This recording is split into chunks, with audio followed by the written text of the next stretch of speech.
Baik, saudara-saudara sekalian, pertama-tama kita patut mengucap syukur kepada Tuhan oleh karena pada hari ini kembali kita dapat berhimpun di dalam belajar sekolah Sabat bersama di siang hari, di mana semua kita partisipan telah masuk dalam room Zoom ini untuk beribadah, memuji, memuliakan nama Tuhan lewat ibadah belajar Alkitab bersama di siang hari. Untuk itu, mari kita undang kehadiran Roh Kudus untuk hadir di dalam hati kita masing-masing untuk mengawali ibadah kita pada siang hari ini.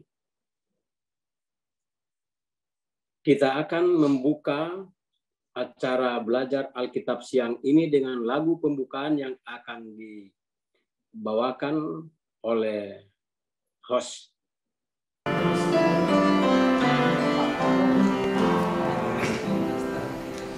Tuhan pimpinlah aku sampai ujung jalanku,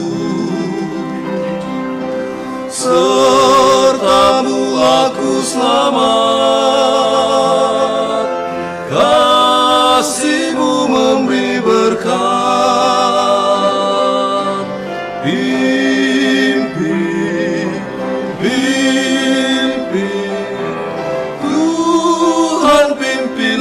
Aku dalam susah dan senang, Tuhan pimpinlah aku. Engkau benteng jiwaku,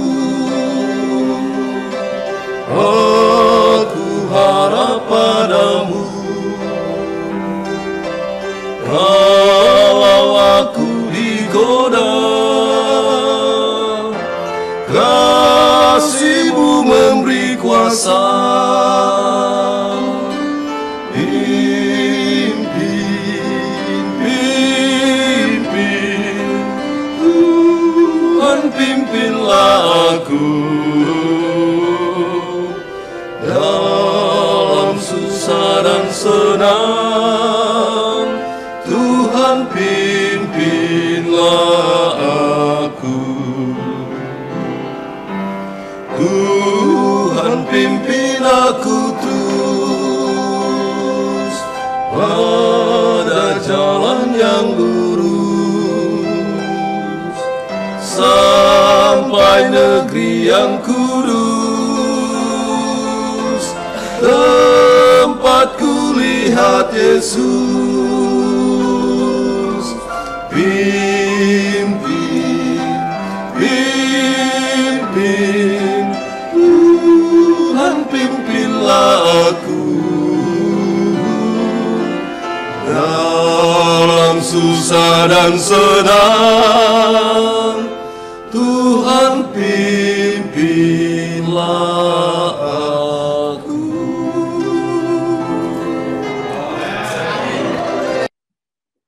Kita bersatu di dalam doa. Bapa kami yang bersemayam di tempat kemuliaan-Mu di sorga, pada siang hari ini Tuhan, kiranya mata-Mu selalu tertuju kepada kami, di mana Engkau menyaksikan kami anak-anak-Mu telah berkumpul bersama pada siang hari ini untuk rindu mendengarkan Engkau berfirman kepada kami di dalam belajar Alkitab sekolah Sabat bersama di siang hari ini. Puji-pujian dan syukur kami naikkan kepadamu atas kesempatan yang baik ini. Engkau telah menghimpun kami. Bapa di sorga, secara khusus hamba-Mu berdoa untuk seluruh rangkaian ibadah yang berlangsung dari awal hingga akhirnya. Kiranya senantiasa ada dalam tuntunan dan perlindungan kasih Tuhan. Hamba berdoa untuk hamba-Mu Pendeta Daniel Taja, yang Tuhan telah siapkan pada siang hari ini untuk menyampaikan sabda Tuhan lewat pelajaran sekolah Sabat. Kiranya Roh Kudus-Mu akan menjamah lidah dan mulutnya, mengaruniakan Roh Kudus lewat pikirannya, agar dia boleh berkata-kata dengan penuh kuasa. Firman Tuhan yang keluar dari mulutnya boleh kami mengerti dan kami pahami, untuk boleh menjadikannya sebagai pedoman hidup kami, membawa hidup kami lebih dekat dengan Tuhan. Memberkati seluruh partisipan yang telah mengambil bagian dalam room ini, dan juga mereka yang masih bersiap diri untuk masuk dalam persekutuan ibadah belajar Alkitab di siang hari ini. Terima kasih ya Tuhan, kiranya Roh Kudus-Mu hadir berserta dengan kami dari awal hingga akhirnya, sehingga semua rangkaian ibadah kami ini boleh menjadi kemuliaan bagi nama-Mu. Berkat-Mu kami terima sepanjang hidup kami. Dengarlah doa kami Bapa, terpujilah nama-Mu. Mohon ampun akan dosa dan salah kami yang begitu banyak, karena kami sembahkan doa ini di dalam nama Yesus Kristus Tuhan, Juru Selamat kami yang hidup. Amin. Berikut ini kita akan mendengarkan lagu tema yang akan disediakan oleh operator.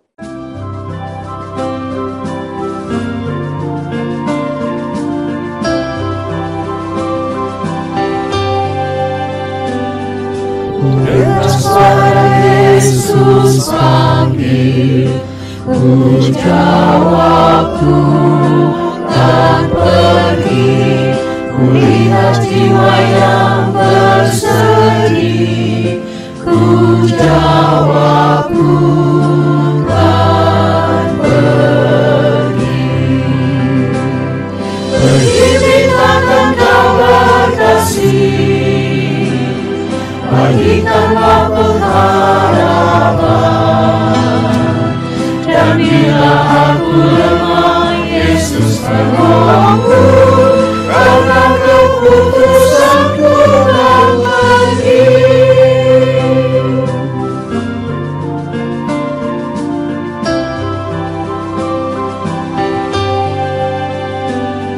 I hear the voice of Jesus calling. My answer is, I will go. I see the need of people crying. My answer is, I will go. I go to share the message of love. I go to share the message home. But if I get discouraged, I go to Jesus' name, because I am His child, I will go.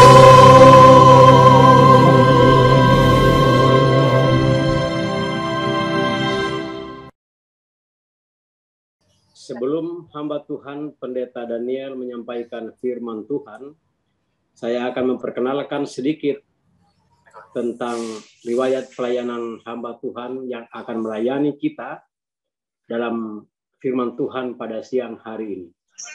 Pendeta Daniel Taja telah melayani di Conference DKI Jakarta kurang lebih 21 tahun. Dan saat ini beliau menjadi gembala jemaat di Gereja Masih Advent Hari ke-7 Bukit Sentul. Dan beliau telah menikah dengan seorang istri yang bernama Ibu Pendeta Retnowati, dan telah dikaruniai seorang putra yang bernama Matthew Viceroy Taja. Demikian sekelumit riwayat pelayanan dan keluarga hamba Tuhan ini, yang saat ini akan menjadi berkat bagi kita lewat firman Tuhan yang akan dibagikan. Mari kita sediakan hati kita untuk mendengarkan firman Tuhan yang dibawakan oleh hamba Tuhan Pendeta Daniel Taja. Waktu dan kesempatan kami silakan. Salam, selamat siang Bapak Ibu, saudara-saudara yang terkasih dalam nama Tuhan kita Yesus Kristus. Terima kasih kepada Tuhan secara khusus yang sudah memberikan kesempatan ini bagi saya untuk menjadi alatnya menyampaikan kebenaran firman Tuhan yang sudah barang tentu melalui pelajaran sekolah Sabat. Terima kasih kepada Pendeta James, Pendeta Singoringo, dan juga Pendeta Luki. Dan sudah barang tentu semua kita yang hadir di Zoom ini, yang kita percaya kita ada di sini oleh karena Roh Kudus membimbing kita untuk berada di dalam ruang atau Zoom meeting ini.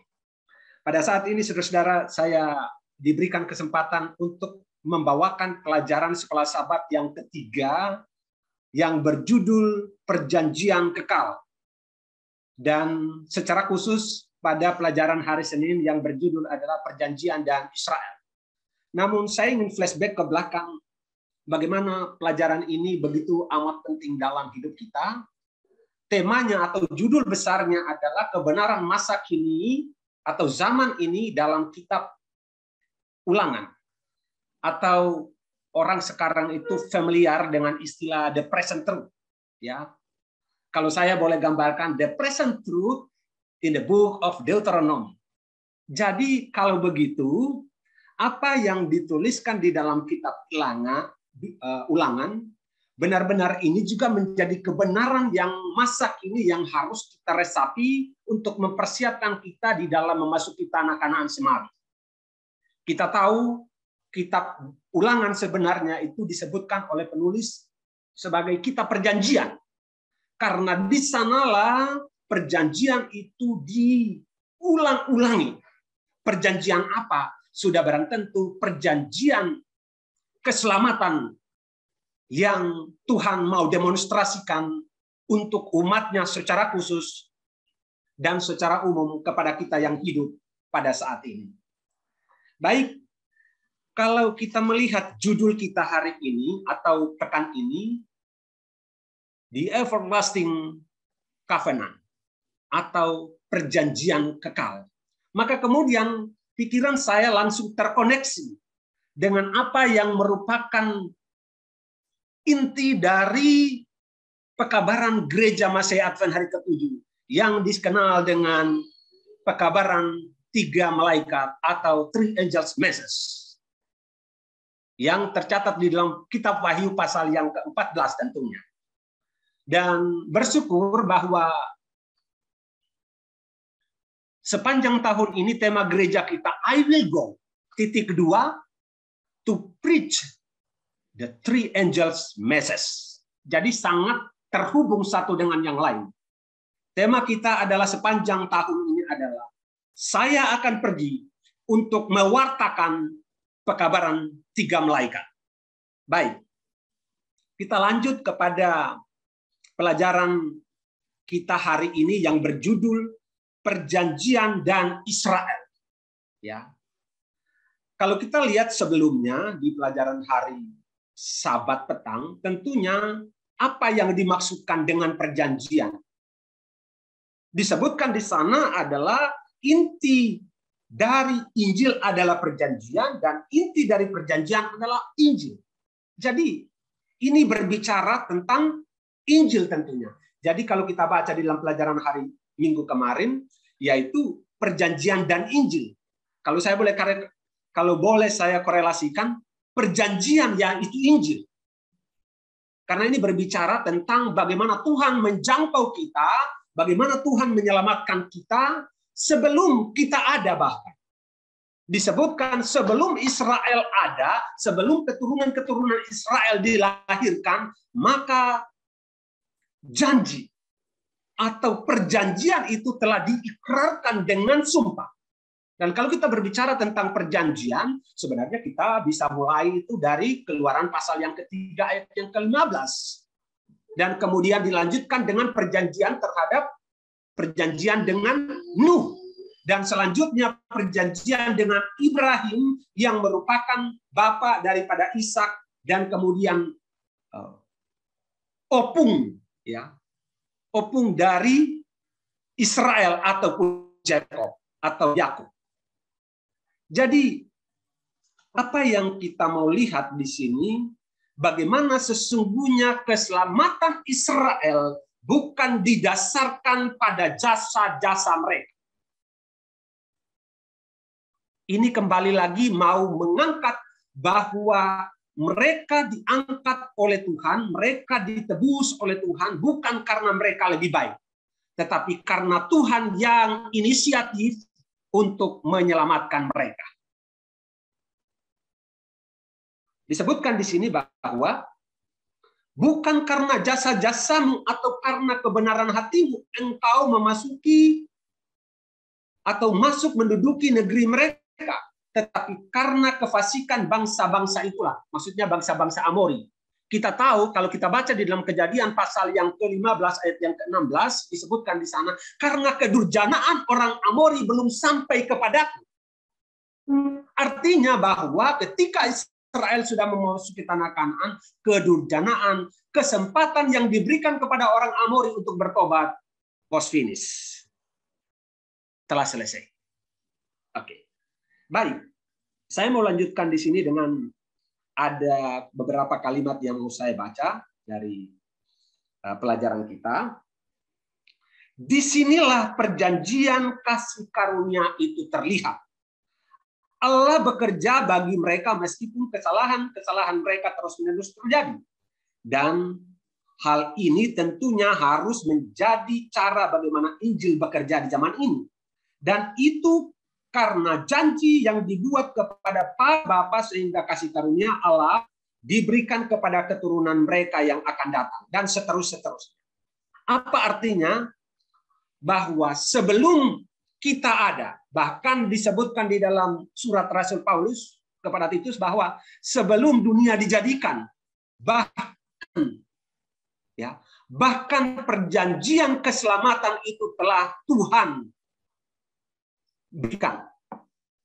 Dan kalau kita baca, saya sudah kutip tadi dari Kejadian pasal yang ketiga ayat yang ke-15, ini yang disebut dengan Injil yang pertama. Ya, Injil yang pertama yaitu Tuhan ingin menyelamatkan dan menebus umatnya. Saya mau lanjutkan dengan bagian yang berikut. Keluarnya bangsa Israel dari Mesir merupakan simbol kasih karunia Allah yang menyelamatkan. Adalah juga berdasarkan pada perjanjian yang telah dibuat oleh Tuhan. Ingat bahwa sebelumnya Tuhan telah berjanji kepada Abraham bahwa nanti engkau keturunanmu akan kembali ke tempat ini karena tempat ini telah aku janjikan untuk menjadi milik pusaka. Nah, ini. Terus yang berikut yang saya mau bacakan lagi. Artinya sebelum penerimaan perjanjian itu dilahirkan, sebelum penerima maksudnya, sebelum penerima perjanjian itu dilahirkan, janji-janji telah dibuat untuk kepentingan mereka. Wah. Jadi we are so glad ya kalau bagi bangsa Israel ya sudah lewat itu menjadi pelajaran bagi kita, tapi sekarang kita sangat bersukacita. Oleh karena sesungguhnya bahkan sebelum kita ada, janji perjanjian keselamatan itu telah Tuhan berikan. Dan bukan hanya berikan, dia telah demonstrasikan atau dia telah peragakan dan dia telah wujudkan. Dengan demikian, apa yang merupakan inti pelajaran sekolah sahabat kita hari ini, yaitu perjanjian dengan Israel, merupakan bukti bahwa Tuhan yang selalu inisiatif untuk menyelamatkan dan mengangkat mereka menjadi putra dan putra Tuhan. Mungkin ini yang boleh saya sampaikan dalam pembelajaran kita pada saat ini. Kalau ada pertanyaan atau diskusi yang kita mau diskusikan bersama, saya percaya bahwa ada hamba-hamba Tuhan yang lain yang boleh nanti kita bersama-sama memberikan respons atau tanggapan terhadap setiap pertanyaan atau bahkan diskusi yang kita mau ikuti bersama. Terima kasih, Tuhan Yesus memberkati. Baik, terima kasih hamba Tuhan Pendeta Daniel Taja telah menyingkapkan atau menyampaikan rangkuman pelajaran sekolah sahabat kita pada hari Senin dengan judul Perjanjian dan Israel. Kita telah mendengarkan tadi bahwa perjanjian Allah dengan Israel adalah murni inisiatif Allah, bukan inisiatif umat Israel. Dan sebagaimana kita tahu bersama bahwa bangsa Israel ini telah ditolak oleh Allah secara bangsa, namun mereka masih dapat menjadi umat Allah secara individu, bukan lagi secara bangsa sebagaimana pada zaman mulai daripada Yakub yang telah menjadi Israel. Oleh karena itu, pekabaran yang telah disampaikan oleh hamba Tuhan Pendeta Daniel Taja merupakan rangkuman yang patut kita perhatikan. Namun, bila mana dari kita yang hadir dalam ibadah belajar sekolah sahabat siang ini punya tanggapan ataupun tambahan, boleh saudara-saudara sampaikan, ataupun pertanyaan yang dapat kita diskusikan untuk lebih memperdalam pemahaman firman Tuhan lewat pelajaran sekolah sahabat yang kita pelajari pada siang hari ini. Saya melihat di sini kita ada 19 partisipan. Boleh saja para hamba Tuhan pendeta, pelayan-pelayan, dan tua-tua jemaat dan anggota jemaat yang hadir dalam ibadah siang ini, saya berikan kesempatan untuk waktu yang sisa sampai jam 12, sampai jam 1, kita akan berdiskusi bersama-sama. Silakan. Saya buka waktu bagi kita untuk boleh bertanya dan menambahkan. Pendeta Taja siap untuk menjawab apa yang boleh kita bagikan pada siang hari ini. Silakan, saya berikan waktu.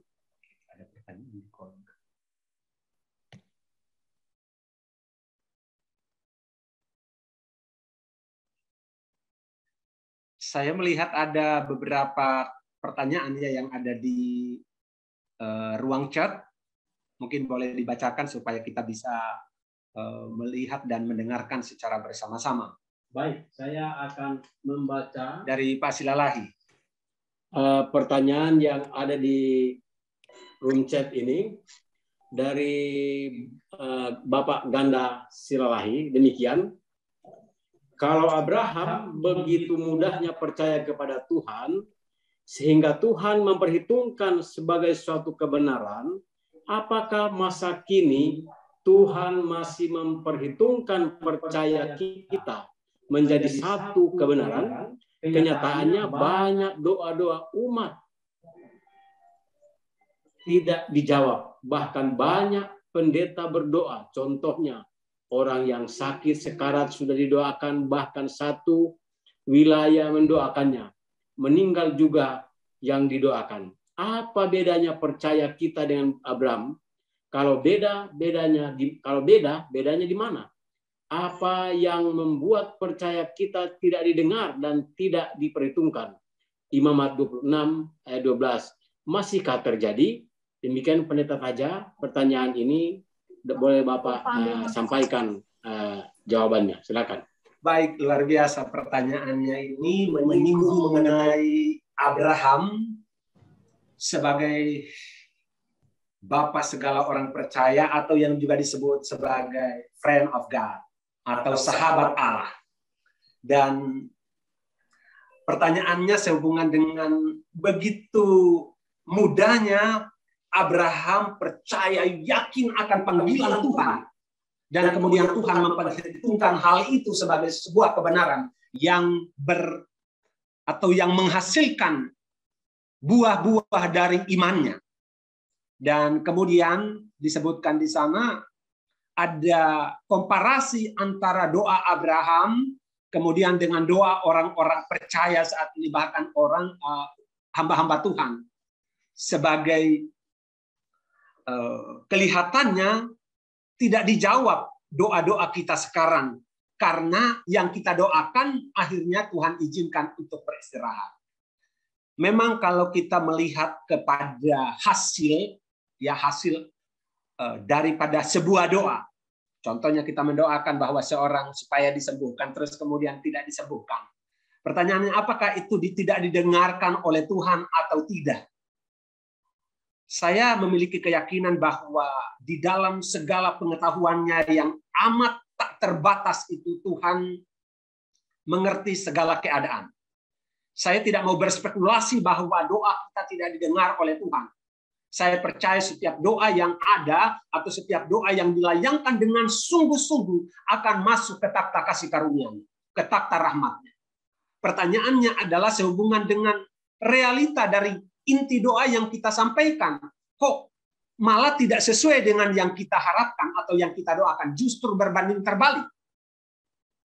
Tetapi kita melihat bahwa disinilah kita tetap menggantungkan iman kita, sekalipun doa kita tidak seperti yang kita rindukan. Disinilah sebenarnya justru kita diuji apakah kita tetap trust, apakah kita tetap beriman, faith in God, sekalipun seolah-olah atau doa kita itu tidak dijawab sesuai dengan yang kita kehendaki. Kalau saya melihat di sini bahwa Tuhan yang sama yang mendengarkan doa Abraham, Tuhan yang sama yang sedang mendengarkan doa kita. Terus kemudian yang berikut. Jangan berkecil hati kalau seandainya doa kita tidak dijawab sesuai dengan yang kita pohonkan. Karena ada banyak hal di dalam kitab suci yang memberikan gambaran bahwa ada banyak doa yang tidak sesuai dengan yang diharapkan. Tetapi disinilah demonstrasi kuasa Allah mau ditampilkan. Saya pikir itu yang boleh saya sampaikan dari pelajaran yang atau dari pertanyaan yang sudah disampaikan.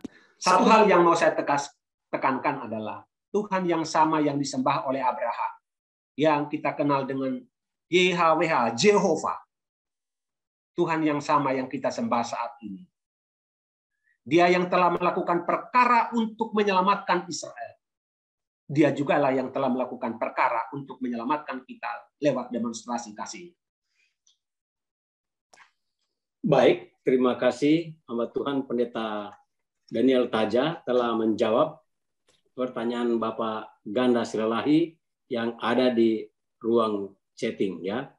Kita bersyukur berterima kasih bahwa memang saudara-saudaraku berbicara tentang jawaban doa seperti yang sudah dijelaskan tadi oleh hamba Tuhan Pendeta Daniel Taja. Saya mau mengomentari sedikit bahwa jangan lupa Yesus pun berdoa, Bapa, jikalau mungkin biarlah cawan ini lalu, tetapi biarlah kehendak Bapa yang jadi. Itulah sebabnya dalam setiap doa yang kita layangkan, jangan lupa menyatakan itu sebelum kita mengaminkan doa kita. Biarlah kehendak Tuhan yang jadi. Karena bila mana kita berdoa, lalu dalam harapan kita bahwa doa itu mesti dijawab menurut apa yang kita mau, saudara-saudara, ini boleh kita lihat adalah iman yang gegabah. Ya. Oleh karena apa? Kita menyerahkan seutuhnya kepada Tuhan. Tuhanlah yang mengetahui akan keberadaan kita dan apa yang paling baik dalam kehidupan kita. Saya ingin memberikan sedikit kesaksian bahwa pada waktu kami melawat seorang anak gadis yang cantik, ya, bukan anak gadis, seorang anak perempuan satu-satunya dari keluarga besar yang kaya raya itu di Menteng, Muslim, saudara. Saya diminta berdoa karena anak ini sudah mengalami sakit kanker tulang yang memang setiap hari harus disuntik morfin. Lalu dalam melawat ini saya diminta berdoa. Saya pikir saya mau doakan apa? Mereka punya iman beda dengan iman kita, ya. Walaupun kepada Allah yang sama dalam konteks pemahaman kita, tapi mereka kaum mayoritas, kita kaum minoritas Kristen. Saya pikir mau berdoa seperti apa? Lalu Roh Kudus bisikan kepada saya berdoa begini. Saya tidak konsep doa itu seperti apa. Lalu saya berdoa. Saya katakan, Tuhan, kami bersyukur pada siang hari ini kami dapat datang ke tempat ini untuk mengunjungi anak yang kekasih, ciptaan Tuhan. Saya sebutkan namanya. Lalu saya uraikan bahwa perlu kita tahu saat ini, Almira bukanlah milik ibunya, bukanlah milik ayahnya, bukanlah milik suaminya, bukan pula milik anaknya. Dia adalah milik Tuhan. Dan Tuhanlah yang lebih menyayangi dan mencintainya. Tuhan buatlah apa yang paling baik sebagaimana harapan orang-orang yang mencintainya. Saya katakan amin. Begitu kita pulang, saudara, ketua jemaat dia peluk saya, Pak Pendeta. Saya tidak sangka Pak Pendeta bisa berdoa seperti itu. Karena orang-orang yang tidak seiman dengan kita. Saya ingatkan, tubuh kita ini bukan kita punya. Tuhan yang lebih mengetahui. Tuhan punya kita ini. Jadi saudara-saudara yang kekasih, kadang doa tidak dijawab karena memang Tuhan tahu apa yang kita minta mungkin tidak sesuai dengan apa yang Dia rencanakan dalam kehidupan kita. Demikian Pendeta Daniel sudah memberikan jawaban dan waktu kita masih banyak, masih ada kurang lebih setengah jam. Mari kita gunakan waktu ini untuk berdiskusi bersama-sama, saudaraku. Ibu Elvira saya lihat di sini ya, Ibu Elvira Dumais sangat antusias memperhatikan. Mungkin ibu punya kesaksian tentang doa yang tidak dikabulkan, ataupun kecewa, ataupun dijawab lalu kita kaget menerimanya, kok bisa Tuhan jawab doa saya ya. Silakan Bu, atau Pak Ritonga, semua kita di sini ya. Yang sudah Pak James. Pak James ya, Pak James Frank ya, yang sudah angkat tangan. Silakan Pak James, boleh mendahului. Ya, enggak itu Pak. Saya mau dengar ya. Saya dari dalam tahun. Nah, ini yang tulis. Saya lihat mungkin ada gangguan suara. Ini Pak James. Belum kedengaran suaranya. Ya, udah mungkin. Ya sudah. Sudah. Ya, silakan Pak. Aku saya bertanya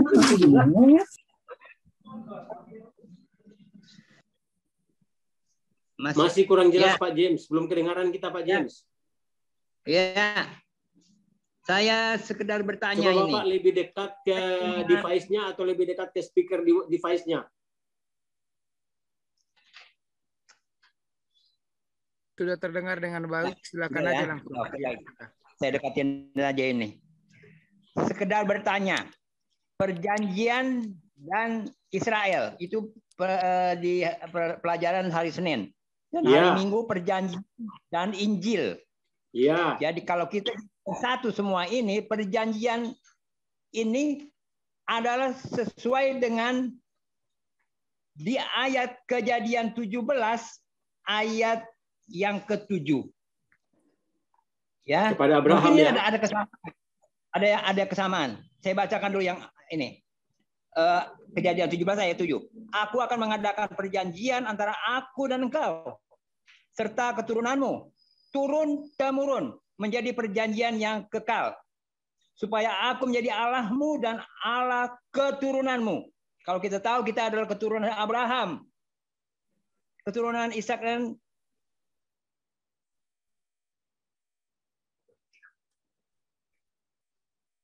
hilang lagi Bapak Frank punya suara. Pertanyaan saya. Ya. Tadi udah ya, pertanyaan saya. Apakah perjanjian itu bisa juga diartikan itu hukum-hukum yang disampaikan kepada bangsa Israel dan juga sampai kepada kita pada masa ini? Perjanjian itu. Karena kita tahu di Injil itu kan ada Yesus yang sudah digenapi oleh Yesus. Apakah perjanjian itu bisa juga diikuti? Hukum itu ada sesuai dengan hukum yang kita taati sampai pada saat ini. Terima kasih.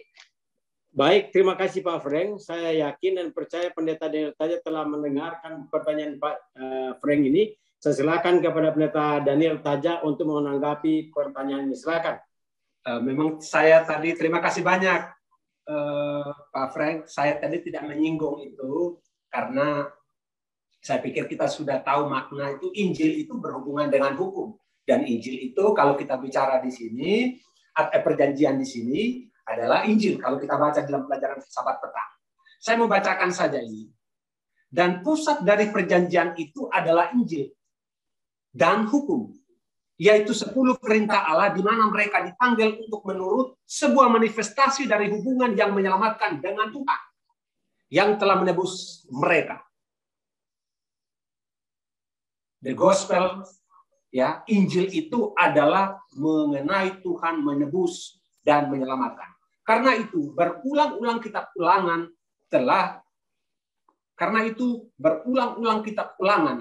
mereka dipanggil untuk menurut hukum itu sebagai bagian dari perjanjian mereka yang telah disahkan di Sinai. Jadi sebenarnya kembali lagi dalam bentuk tertulis itulah yang diperagakan di Sinai dalam Dekalog, di dalam 2 loh batu atau yang kita kenal sebagai 10 perintah Tuhan. Terima kasih. Baik, terima kasih hamba Tuhan Pendeta Daniel Taja. Demikian ya Pak Frank, sudah hamba Tuhan tadi menjawab bahwa ada korelasi antara perjanjian baik itu dengan Abraham dalam pelajaran sekolah sahabat kita hari Senin maupun dalam pelajaran sekolah sahabat kita pada hari Minggu tentang perjanjian dan Injil. Namun demikian, saya memberikan waktu dan kesempatan bagi kita yang mendengarkan seluruh rangkaian diskusi kita pada siang hari ini untuk masih boleh menambahkan bila mana apa yang sudah dijabarkan oleh Pendeta Daniel Taja tadi untuk lebih melengkapi akan pemahaman kita dalam belajar firman Tuhan di siang hari ini. Saya berikan kesempatan kepada kita untuk sama-sama boleh memberikan tambahan ataupun pertanyaan yang berikut bila mana pertanyaan Pak Frank tadi dianggap sudah tuntas. Silakan, boleh langsung apa aja, raise hand ataupun membuka mic-nya. Silakan.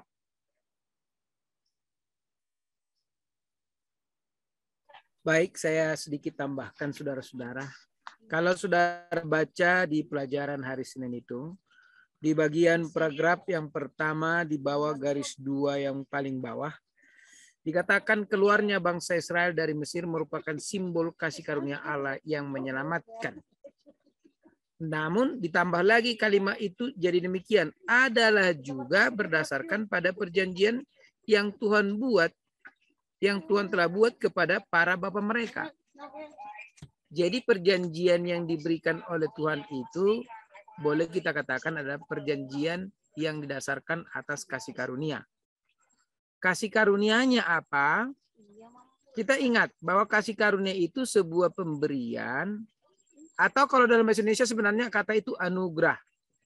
Dan saudara-saudara, penganugerahan seringkali diberikan dalam rangka ketika seorang presiden menilai seseorang dan menilai jasa-jasa seseorang, lalu memberi dia anugerah, bisa maha bintang, bisa maha apa dan lain sebagainya ya. Jadi dengan kata lain, yang memberikan anugerah atau kasih karunia harus dari yang lebih besar, kemudian kepada yang lebih kecil. Itu dalam konsep yang kita dapat lihat dari segi kata kasih karunia. Tapi di dunia ini ada kejelekan daripada anugerah dengan anugerah Tuhan. Di dunia ini karena ada jasa baru ada penganugerahan. Sementara Allah tanpa ada jasa ada penganugerahan. Contoh, Adam dan Hawa seharusnya mati. Tidak lagi memiliki daya, tidak memiliki apa-apa untuk diandalkan. Harusnya mati. Tapi Tuhan yang tidak berdaya tadi dikasihi. Diberikan kasih karunia. Apa kasih karunianya? Diberikan kesempatan hidup. Begitu juga dengan bangsa Israel. Mereka sebenarnya sudah terjual sebagai hamba dan budak. Tetapi Tuhan datang dalam bentuk kasih yang besar. Lalu kemudian Tuhan ingat perjanjian kepada Abraham. Bahwa keturunanmu akan menjadi seperti pasir di tepi pantai dan menjadi seperti bintang di langit. Akan banyak dan akan memenuhi bumi. Dan kemudian Tuhan ingat itu. Lalu Tuhan panggillah mereka. Tanpa ada sebuah alasan. Banyak kita yang pernah mendengarkan bahwa mereka di tanah Mesir sudah mulai menghidupkan kebiasaan-kebiasaan orang Mesir yang percaya kepada mistik-mistik, percaya kepada berhala-berhala, dan mereka mulai hidup dalam kekafiran. Tetapi Tuhan tidak lihat itu. Tuhan tahu bahwa dia akan bisa bimbing dan gembleng mereka, dan Tuhan mau ajar mereka supaya mengenal satu Tuhan yang besar, yang kekuasaannya tidak pernah terselami, dan tidak ada Allah lain seperti dia yang dapat menuntun sedemikian rupa satu bangsa keluar dengan begitu hebat, dengan jumlah yang begitu masif. Kenapa saya katakan masif? Bayangkan 600.000 laki-laki berusia 20 tahun ke atas. Bagaimana dengan mereka mungkin kita anggap sudah menikah. Dulu tidak ada KB. Jumlah mereka kemungkinan besar kalau hanya 2 anak dalam satu rumah tangga, 600.000 kali 4 berarti 2.400.000. Saudara bisa bayangkan bagaimana satu masa berjalan 2.400.000. Masa terbesar yang pernah ditunjukkan di Indonesia adalah pada waktu alumni 212. Seluruh Gambir penuh. Seluruh bukan Senayan, tapi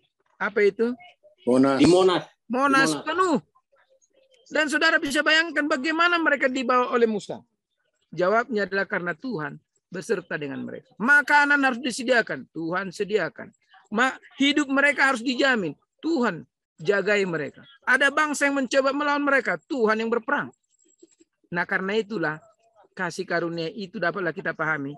Kasih sayang Tuhan yang besar. Dan perjanjian Tuhan tidak pernah berubah. Maka Mazmur mengatakan apa? Tuhan itu baik. Bahwa untuk selama-lamanya kasih setianya. Demikian sebagai tambahan. Terima kasih.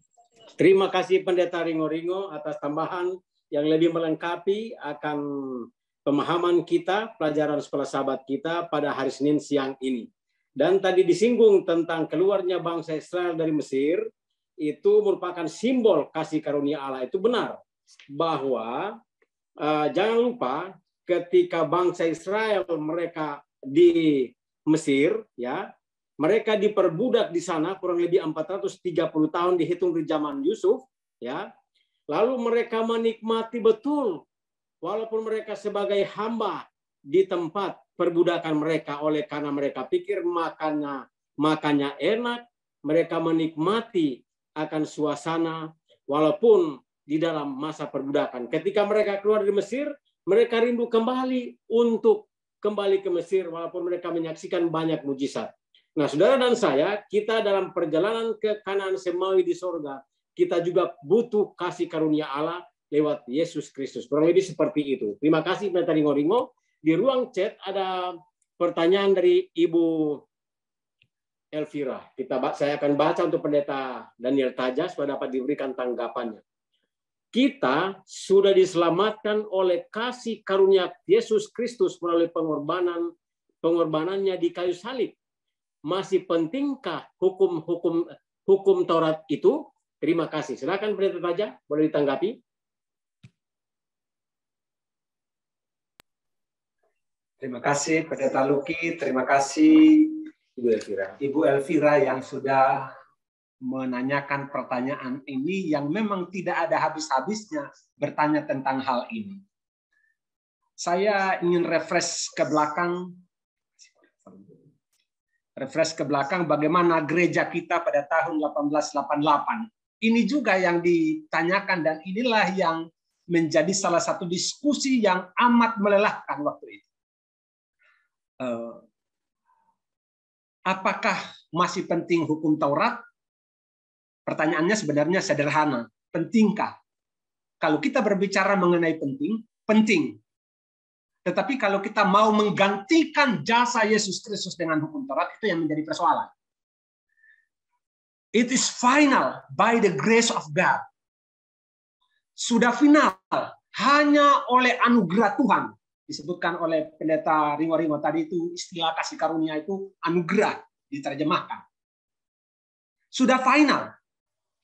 Tetapi how we are demonstrate our salvation. Bagaimana kita mendemonstrasikan keselamatan kita bukan supaya diselamatkan kita memelihara atau pentingnya hukum Taurat dalam hidup kita. Tetapi ini karena kita sudah diselamatkan oleh Tuhan, makanya kita diberikan roh penurutan terhadap perintah-perintahnya. Jadi jangan dibalik. Jadi jangan sampai kita memiliki pandangan keselamatan itu adalah kasih karunia plus melakukan hukum Taurat. Itu artinya kita menganggap bahwa jasa pengorbanan Kristus belum cukup untuk menyelamatkan kita. Tetapi the good news is, kabar baiknya adalah bahwa sudah final, sudah inkrah hanya oleh karena jasa Kristus Yesus, kematian Kristus Yesus, kita diselamatkan oleh iman. Itu sebabnya kalau mau ditanya pentingkan hukum, itu adalah merupakan sebuah respons. Saya pikir ayat yang sangat kita hafal, Yohanes pasal 15, 14 ayat 15, terus kemudian 1 Yohanes pasal 1 itu berbicara tentang bagaimana pentingnya penurutan. Tetapi penurutan bukan untuk menghasilkan keselamatan. Tetapi kita sudah diselamatkan untuk mana kita boleh menjadi orang-orang yang dituntun oleh Roh Tuhan untuk menjadi orang-orang yang menurut terhadap firman dan hukum. Terima kasih, silakan ditambahkan oleh hamba-hamba Tuhan. Baik, terima kasih hamba Tuhan Pendeta Daniel Taja. Memang benarlah bahwa kita diselamatkan dahulu, baru kita menurut hukum. bukan menurut hukum dulu baru selamat. Jadi sampai sekarang hukum Allah itu masih kekal, masih menjadi penuntun bagi kita untuk hidup sesuai dengan rencana Allah. Baik, masih ada waktu kita kurang lebih 10 menit. Pendeta, kita terima boleh kasih, memberikan Pendeta. tambahan ataupun pertanyaan untuk lebih melengkapi, menyempurnakan pemahaman kita tentang pelajaran sekolah Sabat, perjanjian dan Israel. Silakan saudara. Pendeta, Masih banyak waktu terima kita. kasih. Bisa Pendeta dengar? Friend. Memang pertanyaan Ibu Elvira ini, sorry saya tidak buka video. Memang pertanyaan Ibu Elvira ini pertanyaan sepanjang masa ya Pak Pendeta Taja ya. Pertanyaan sepanjang masa dan tidak pernah berhenti umat-umat Advent ini khususnya bertanya tentang hal itu. Karena kenapa? Ada penyebabnya kenapa muncul pertanyaan ini. Karena menurut orang Kristen yang lain mengatakan bahwa orang Advent ini kok lemah iman mereka ya. Mereka lebih beriman kepada perbuatan daripada lebih beriman kepada kasih karunia begitu. Sampai kenapa pertanyaan ini selalu muncul dan muncul. Saya pikir hamba-hamba Tuhan juga di gereja kalau ada diskusi tentang ini selalu ditanyakan. Makanya muncul juga pertanyaan yang sama oleh Ibu Elvira. Nah, yang sudah dijelaskan oleh Pendeta Daniel Taja itu sangat teologial ya, sangat teologial.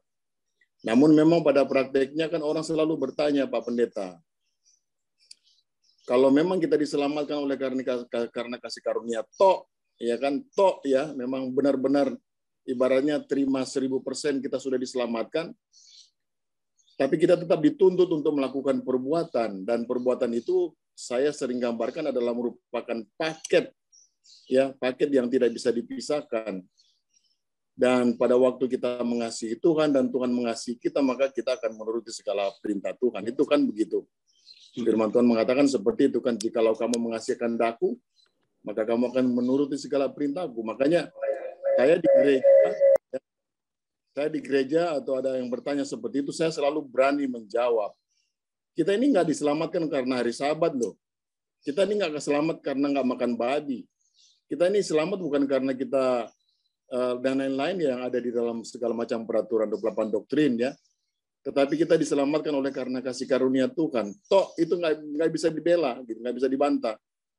Tetapi kan di dalam Yohanes pasal 15 katakan walaupun kita sudah diselamatkan oleh karena kasih karunia, kita harus hidup di dalam Dia, harus ada di dalam Dia. Karena di luar dari Dia kita tidak ada apa-apanya.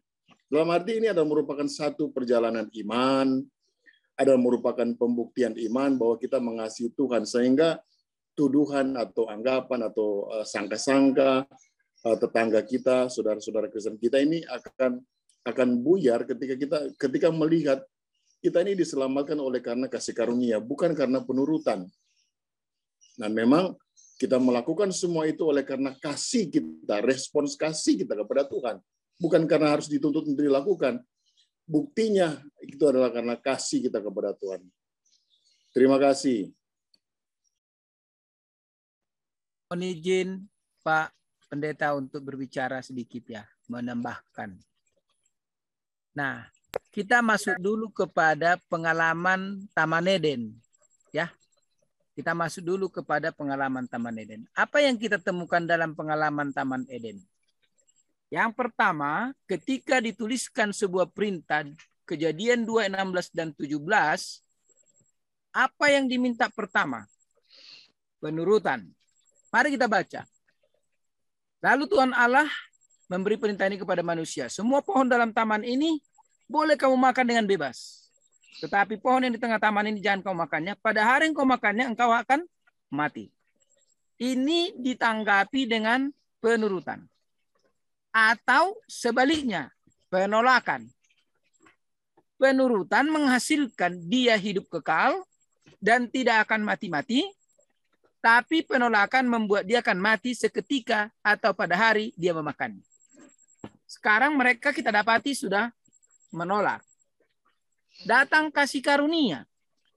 Akhirnya mereka tetap hidup. Pertanyaan saya, apakah kasih karunia Allah? Apakah maksud dan tujuan mengapa Tuhan memberikan mereka kasih karunia sehingga mereka hidup? Jawabannya sederhana. Untuk memberikan mereka kesempatan kedua dan kembali menguji penurutan mereka. Konsep seperti ini tidak ada dalam pemahaman banyak orang. Karena itulah kasih karunia tidak membebaskan kita dari ujian kasih karunia, ujian penurutan. Baca di dalam Amsal 19 ayat 22. Sifat yang diinginkan dari seseorang ialah kesetiaannya. Tidak ada kesetiaan tanpa penurutan. Bagaimana saudara mengatakan saya mau menunjukkan setia kepada pacar saya, tapi kalau sudah dibilang nanti malam minggu kita jam 8 sudah jalannya, iya. Tapi dia datang jam apa? Jam 10 malam. Dia sudah tidur. Akhirnya marah-marah yang terjadi. Jadi saudaraku, kita harus melihat konsepnya. Yang pertama ya, namun kemudian kita harus percaya bahwa bukan karena penurutan kita selamat. Contoh, kalau kita bandingkan penurutan, mari kita lihat kelompok-kelompok manusia yang hidup melalui penurutan. Kita tidak bisa mengalahkan penurutan Buddha Maitreya. Buddha Maitreya adalah Buddha yang percaya bahwa tidak boleh makan daging. Nyawa binatang itu tidak boleh ditumpahkan. Bahkan memburu nyamuk pun mereka tidak boleh. Jadi mereka bahkan makan pedas pun mereka tidak boleh. Bawang, cabai. Kalau mereka yang fanatis. Pertanyaan, mana lebih tinggi penurutan mereka dibanding dengan kita? Jawabannya adalah mereka. Lalu kita bacalah apa yang disebut oleh Paulus dalam Roma 14 ayat 23. Bagian terakhir. Segala sesuatu tanpa iman adalah dosa. Dosa artinya apa? Maut. Upah dosa adalah maut, Roma 6 ayat 23. Dengan kata lain, maka dosa kan di dalam 1 Yohanes 3:4 adalah pelanggaran hukum Allah. Jadi kalau kita tidak beriman, itu adalah bagian kita melanggar ketentuan Allah. Apa kita langgar? Kita tidak percaya kepada penebusan. Kita tidak percaya kepada Kristus yang satu-satunya dapat memberikan hidup. Maka dengan demikian, dapatlah kita katakan bahwa penurutan sebenarnya adalah bagian respon kita. Kalau kita mau selamat dan Tuhan sudah siapkan keselamatan, tapi kita tidak mau menyambut, maka kita tidak akan selamat. Matilah kita. Ketika kita mati, berarti kita mati karena dosa. Nah, oleh karena itulah, maka saudaraku yang dikasihi Tuhan, jangan pernah berpikir bahwa kasih karunia Allah yang mengembalikan hidup kepada Adam dan Hawa itu adalah kasih karunia yang memberikan dia kesempatan untuk membuktikan penurutannya kembali. Seakan-akan begini, oh Tuhan, terima kasih sudah selamatkan saya. Kalau begitu saya akan tetap setia kepadamu, kata Adam. Lalu diuji dan benarlah dia tetap setia. Maka nanti kita akan bertemu Adam pertama dengan Adam kedua di mana? Di surga. Jadi saudara-saudara aku dapat kita lihat. Jadi ini konteksnya harus dilihat dulu gitu loh.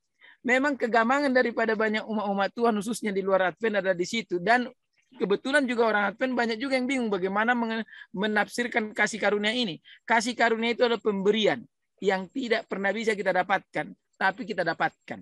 Dan tidak ada jalan kita untuk mendapatkannya, tapi kemudian Tuhan berikan sendiri. Itu dia ya. Terima kasih, Tuhan memberkati. Terima kasih Pendeta Ringo-Ringo. Waktu kita tinggal 5 menit, saya berikan kesempatan kepada Pendeta aja. Pendeta Luki. 1 menit, Pendeta. Hah? Boleh Pendeta Luki kasih komentar? Boleh 1 menit, Pendeta. Wow. Silakan, ada. Dari Ibu Elvira kan? Boleh. Oh, silakan.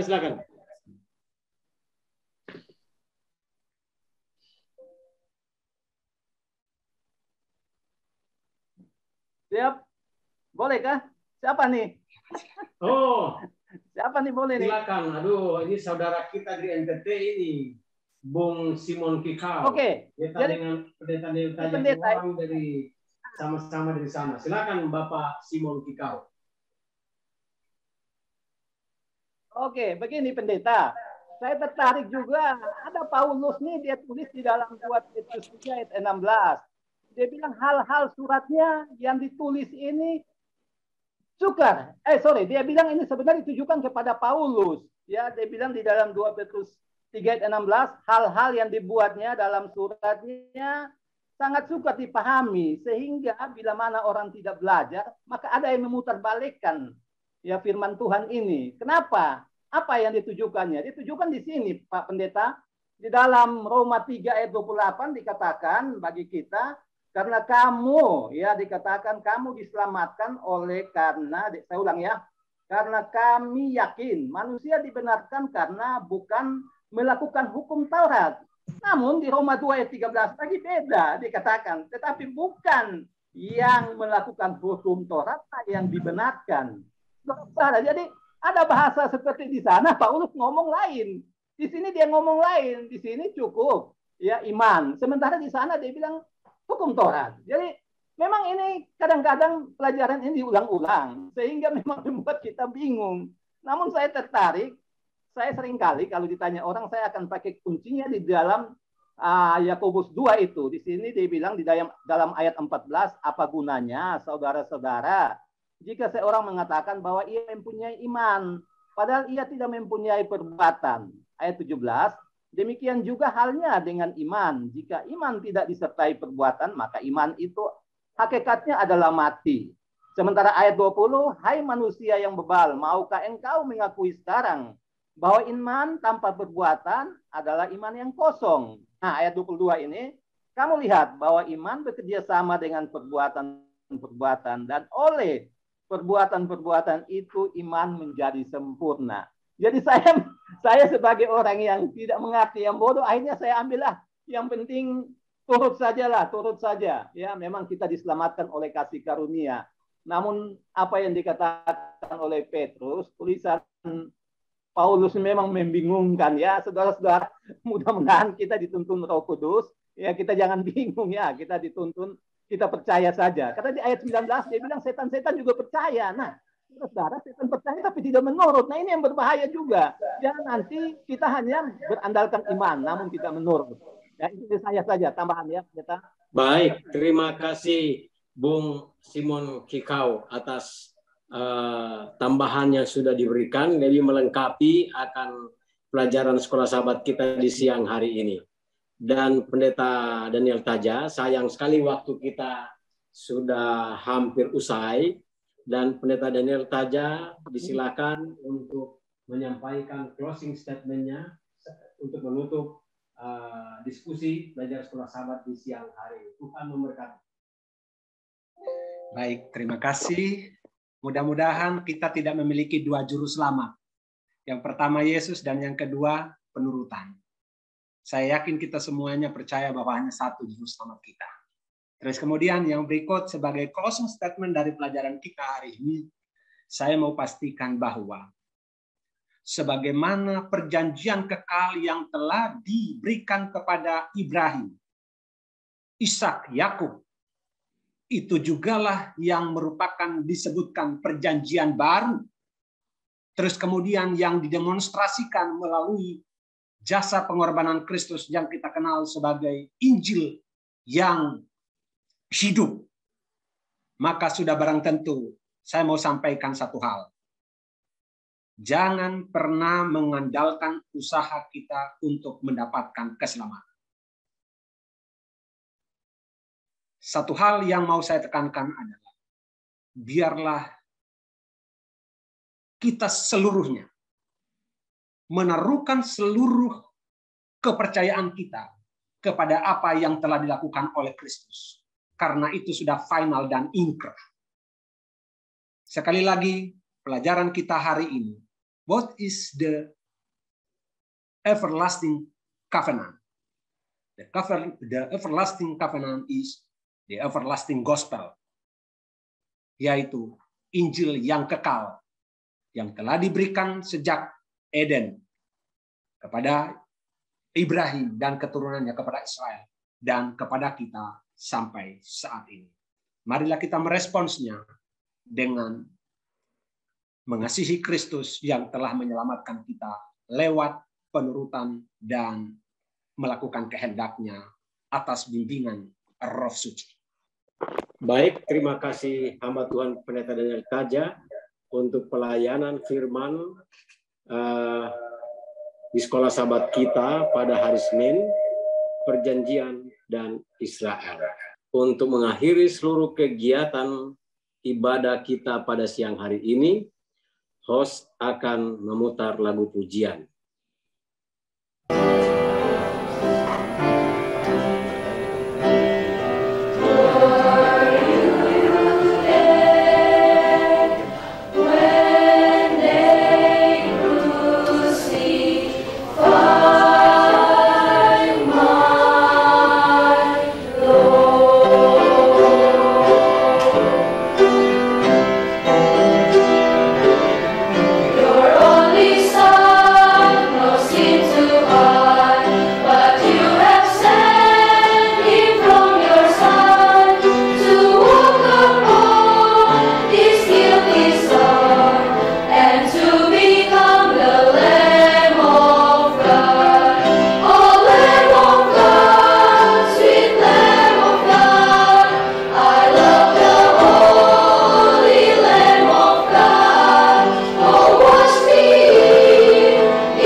Penutup akan dilayangkan oleh hamba Tuhan Pendeta Daniel Taja. Mari kita sama-sama berdoa.